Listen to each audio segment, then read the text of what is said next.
এটার প্রেক্ষাপটটা কি, বা এটা কি করে হবে।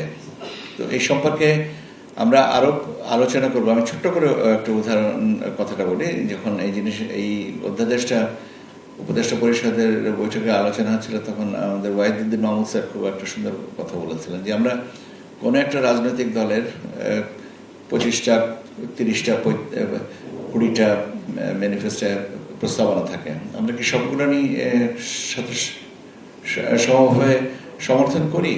না, হয়তো 15-20টার মধ্যে 15টা করি, 5টার বিরুদ্ধে আপত্তি থাকে, বা হয়তো দেখা যেতে 12টা করি, 3টার মধ্যে মানে 50-50 আর কিছুতে আপত্তি থাকে।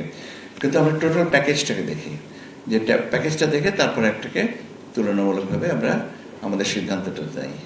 এই বিষয়টাও তাই, যে 4টা প্রস্তাবনার ভিতরে আমার হয়তো 3টাতে আমি সম্পূর্ণ একমত, বা 2টাতে একমত, একটাতে আধা আধি, আর একটাতে একমত না।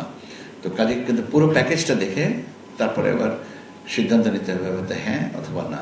এই জিনিসগুলো প্রচার প্রচারণার কিন্তু খুব একটা ভালো সুযোগ আপনাদের, এবং আমরা মনে করি যে এই জায়গায় আপনারা আমাদেরকে পূর্ণ সহযোগিতা করবেন, এটাই আমার প্রত্যাশা। দ্বিতীয় জিনিসটা হচ্ছে যে রাজনৈতিক কালার এক্সপার্ট, জর্জ স্যাপ এবং মাইল্ড অন হ্যান্ডস টেকনোলজি সমৃদ্ধ অরিক্স ক্রিস্টাল ওয়াশ আপনার লন্ড্রি এক্সপার্ট।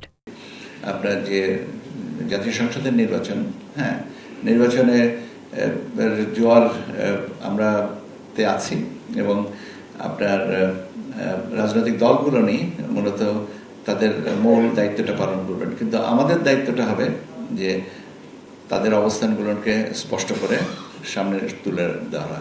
কারণ আমরা একটা ভালো নির্বাচন চাই, শতাব্দীর ভালো নির্বাচন চাই, এটা আমাদের সবারই প্রত্যাশা। আমাদের মাননীয় প্রধান উপদেষ্টার এটা নিজেও বলেছেন বারবার করে, এবং আমরা সবাই এটার সাথে অঙ্গীভূত, আমরা এটাতে প্রমিস বাউন্ড।